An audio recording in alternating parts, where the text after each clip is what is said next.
الحمد لله الداعي إلى بابه، الموفق من شاء لصوابه، أنعم علينا بإنزال كتابه، أحمده سبحانه على الهدى وتيسير أسبابه، وأصلي وأسلم على نبينا محمد خير أحبابه صلى الله عليه وعلى آله وصحبه وخلانه.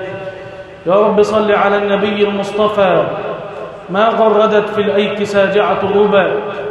يا رب صل على النبي وآله ما أمت الزوار مسجد يثربا. صلوا على من تدخلون بهديه دار السلامة تبلغون المطلبا. صلوا على من ظللته غمامة والجرء حن له وناصر في الصبا. يا أيها الراجون خير شفاعة من أحمد صلوا عليه وسلموا. صلى وسلم ذو الجلال عليهما لبى ملب أو تحلل محرم. يا أيها الذين آمنوا اتقوا الله حق تقاته ولا تموتن إلا وأنتم مسلمون. يا أيها الناس اتقوا ربكم الذي خلقكم من نفس واحدة وخلق منها زوجها وبث منهما رجالا كثيرا ونساء واتقوا الله الذي تساءلون به والأرحام إن الله كان عليكم رقيبا. يا أيها الذين آمنوا اتقوا الله وقولوا قولا سديدا يصلح لكم أعمالكم ويغفر لكم ذنوبكم ومن يطع الله ورسوله فقد فاز فوزا عظيما. أما بعد فإن أصدق الحديث كتاب الله تعالى وأحسن الهدي هدي نبينا صلوات الله عليه وسلامه وشر الأمور محدثاتها وكل محدثة بدعة وكل بدعة ضلالة وكل ضلالة في النار. وما قل ودل خير مما كثر وألهى وإنما توعدون لآت وما أنتم بمعجزين. والله أسأل كما جمعنا في هذا البيت على طاعته أن يجمعنا في الآخرة مع نبينا وحبيبنا صلى الله عليه وسلم في جنته ودار مقامته إنه ولي ذلك والقادر عليه. أيها الإخوة الكرام، كان عامر بن ثابت من الصالحين، وكان دائما ما يدعو الله سبحانه وتعالى بعد كل صلاة فيقول: اللهم إني أسألك ميتة حسنة، اللهم إني أسألك ميتة حسنة. فسأله أولاده وقالوا: يا أبانا ما لك تدعو دائما بهذا الدعاء؟ وما هي الميتة الحسنة؟ إيه الدعاء ده يعني أنت دائما بتواظب عليه يعني؟ وما هي الميتة الحسنة؟ فقال لأبنائه: كان عامر بن عبد الله بن الزبير في مرضه الأخير الذي مات فيه، وبينما هو في مرضه الأخير وحوله أولاده سمع المؤذن يؤذن وينادي، فقال لأولاده: خذوني إلى المسجد. فقال له أولاده: نأخذك على هذا الحال؟ انت حالك صعب جدا، انت مريض جدا، ازاي ناخدك تروح المسجد؟ ازاي هتعرف توصل المسجد؟ قال: خذوني إلى المسجد. قال: فأخذوه وحملوه إلى المسجد، يعني شالوه شيل كده ودوه ليه وأوصلوه إلى المسجد. قال: فدخل المسجد فأقيمت الصلاة فنوى الإمام وصلى بالناس، فصلى الركعة الأولى مع الإمام، وفي الركعة الثانية وبينما هو ساجد مات ساجدا لله سبحانه وتعالى. سيدنا النبي عليه الصلاة والسلام يقول إيه؟ إن الله إذا أحب عبدا عسله. تاني كده: إن الله إذا أحب عبدا عسله. قالوا: يا رسول الله وما عسله؟ إيه عسلة دي؟ قال النبي عليه الصلاة والسلام: يوفقه لعمل صالح قبل موته فيقبضه عليه. وصلت ولا لسه؟ صلى على النبي عليه الصلاة والسلام. يبقى طبيعي وعادي، زي الراجل ده كان في البيت وراجل مريض والأمر طبيعي وعادي، لكن يوفقه الله سبحانه وتعالى أن يقول لأولاده خدوني المسجد، يوفقه الله سبحانه وتعالى أن يموت ساجدا لله عز وجل. إن الله إذا أحب عبدا عسله. لكن هذه أيها الكرام نتائج. تاني كده، دي إيه؟ نتائج. يعني إيه؟ يعني أو أعني أن لها مقدمات. المسائل دي مش وليدة اللحظة، مش صدفة كده. معايا ولا إيه؟ المسألة دي مش صدفة، لأ، هذه نتيجة لها مقدمات طويلة. من أعظم هذه المقدمات التي توصل العبد إلى هذه النتيجة مراقبة الله تعالى في السر والعلن. اللي وصلك لدي الذي يبلغك هذه النتيجة هي المقدمة دي، مراقبة الله في السر والعلن. قال الله عز وجل: ألم تر أن الله يعلم ما في السماوات وما في الأرض ما يكون من نجوى ثلاثة إلا هو رابعهم. عايز يفيك المعنى ده. ما يكون من نجوى ثلاثة إلا هو رابعهم ولا خمسة إلا هو سادسهم ولا أدنى من ذلك ولا أكثر إلا هو معهم أينما كانوا ثم ينبئهم بما عملوا يوم القيامة إن الله بكل شيء عليم. لذلك يؤكد الله تعالى على هذا المعنى فيقول: إن الله كان عليكم رقيبا. مراقبة الله تعالى في السر والعلن. الخلوات بها يرفع العبد دنيا وأخرى، وبهذه الخلوات ينتكس العبد والعياذ بالله. لذلك قالوا: ذنوب الخلوات أصل الانتكاسات. تلاقي واحد كان حلو قدام الناس كويس، أموره حلوة خالص، فجأة انقلب خالص. ليه؟ اعرف ان كان في مشكلة في النقطة دي، ان ذنوب الخلوات دي بتبقى عاملة زي السوس كده، ينخر في الشجرة. تلاقي الشجرة قدامك واقفة وكويسة وانت مش واخد بالك ان في سوس جوه الشجرة ينخر في هذه الشجرة. ايه السوس ده بقى؟ مصائب الخلوات، كوارث الخلوات، زي النبي ما قال عليه الصلاة والسلام: وإذا خلوا بمحارم الله إيه؟ انتهكوها. يصلوا ويعملوا خير كتير، ولكنهم إذا خلوا بمحارم الله انتهكوها. عشان كده بنقول ذنوب الخلوات أصل الانتكاسات.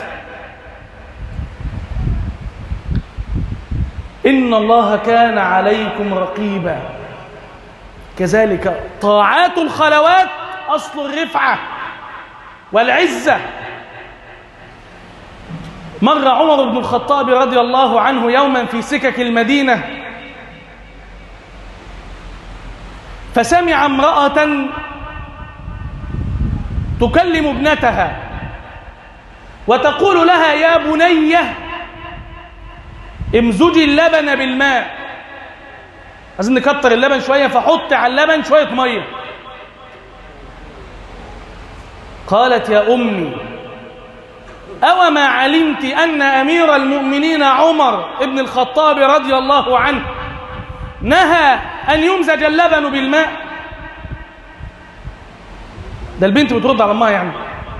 قالت الأم: يا ابنتي، وأين أمير المؤمنين عمر؟ إن عمر لا يرانا. إحنا فين عمر فين؟ وهو ماشي سمع ليه؟ سمع الحوار يعني. صليت على النبي عليه الصلاة والسلام.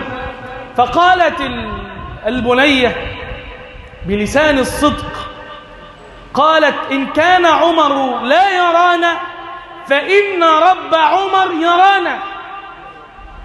صح ولا ايه؟ وانت لما تروح تضر جارك كده بالليل وتأذيه وتشيل حاجة من عنده، إن كان هو لا يعلم ومش هيقدر يعرف ولا معاه شواهد ولا علامات، لكن الله سبحانه وتعالى لا تخفى عليه خافية في الأرض ولا في السماء، وهو السميع العليم. تصليت على النبي عليه الصلاة والسلام. فقالت: إن كان عمر لا يرانا فإن رب عمر يرانا. مين اللي سمع الموقف وسعيد ومبسوط جدا جدا بالموقف؟ سيدنا عمر. رجع روح بعدها سأل: البيت ده بيت مين؟ والبنت دي بنت مين؟ قال له: بنت فلان الفلاني. يوم سيدنا عمر يخطبها لابنه، تقوم البنت دي تنجب مين؟ البنت دي تنجب مين؟ تنجب عمر ابن عبد العزيز رضي الله عنه وارضاه، خامس الخلفاء الراشدين. شفت المقدمة هتوصلك لفين؟ هتوصلك لنتيجة. هتاكل حلال وهتمشي بالحلال، هتوصل لنتيجة، ربنا هيبارك لك في أولادك وذريتك ومالك. هتتاجر في الحرام وتبيع وتشتري في الحرام، هتلاقي نفسك في الآخر ماشي في السراب والعياذ بالله. لا أولاد نافعين ولا عيشة ماشية ولا زوجة مطيعة، وفي النهاية بتجري في المحاكم. صليت على النبي عليه الصلاة والسلام. فكانت هذه النتيجة لهذه المقدمة: مراقبة الله تعالى في السر والعلن. إن الله كان عليكم رقيبا.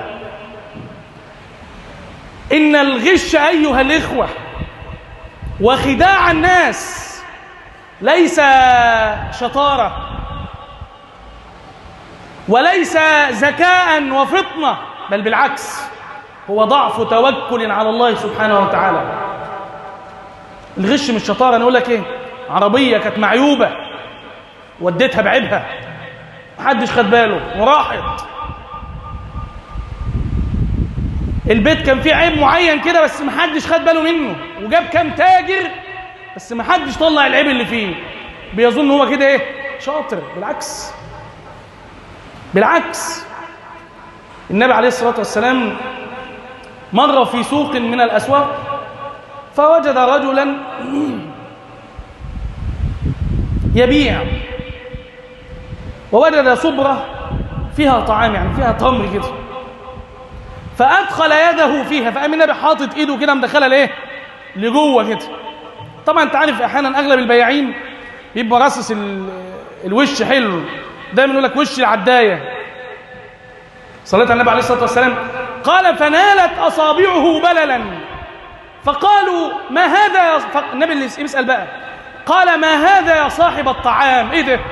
إيه المية اللي تحت دي يا عم؟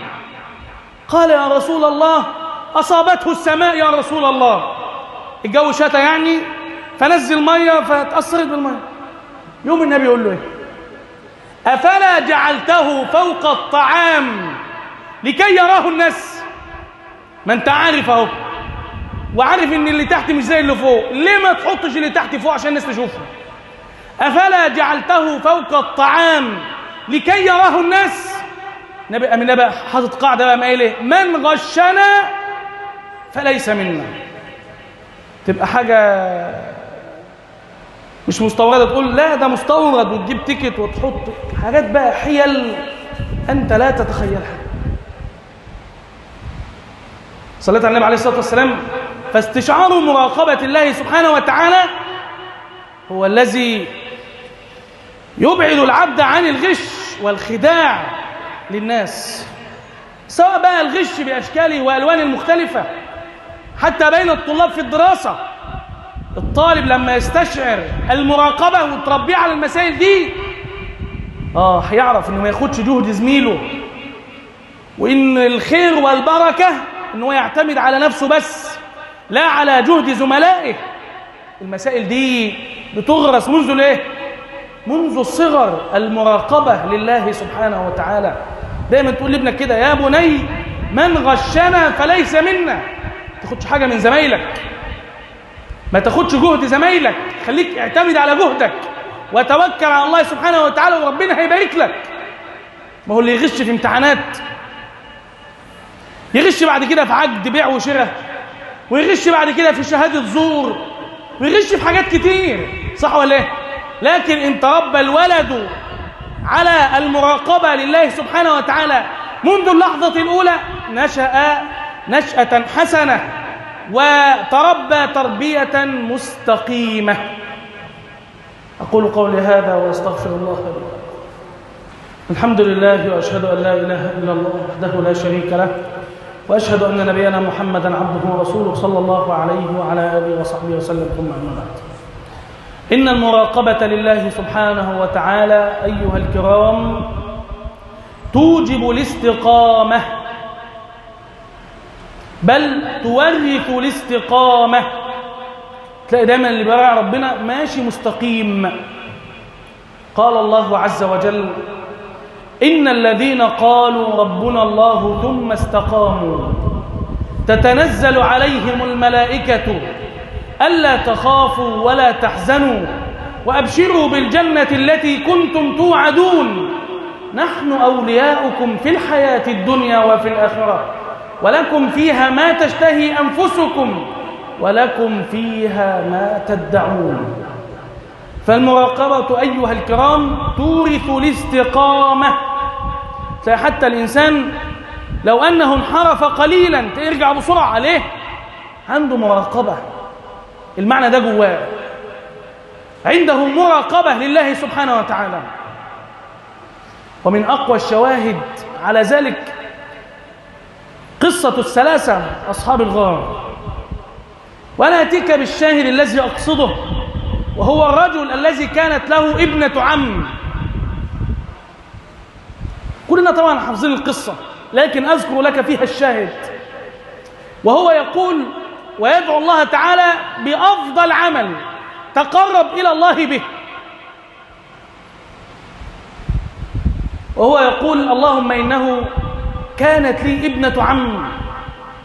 شو بقى المراقبة جت اهي: وكنت أحبها كأشد ما يحب الرجال النساء. قال: فراودتها عن نفسها، قلت لها يعني تيجي في الحرام فأبت. قال: فامتنعت مني حتى ألمت بها سنة من السنين. جالها ظروف كده معينة أو ضائقة معينة تحتاج فلوس. وللأسف ناس كتير أحيانا، أو مش هنقول ناس كتير، نقول بعض الناس أحيانا يستغل حاجات الناس للدخول الحرام والعياذ بالله. قال: فجاءتني، جات لي عايزة فلوس منك، فأعطيتها 20 و100 دينار، مبلغ معين يعني، على أن تخلي بيني وبين نفسها.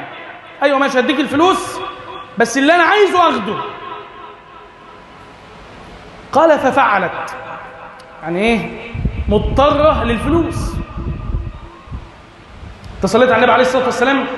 قال: فلما جلست منها كما يجلس الرجل من امرأته قالت لي كلمة، قالت: اتق الله ولا تفض الخاتم إلا بحقه. كأن إيه؟ ادته جرس إنذار بالمراقبة. اتق الله ولا تفض الخاتم إلا بحقه. قال: فانصرفت عنها وهي من أحب الناس إلي. عايز أقول لك ما يقومش في اللحظة دي إلا واحد عنده خوف من ربنا كبير. قال فانصرفت عنها وهي من أحب الناس إلي، وسبت لها الفلوس كمان. وقام قايل إيه؟ اللهم إن كنت فعلت ذلك ابتغاء وجهك ففرج عنا ما نحن فيه.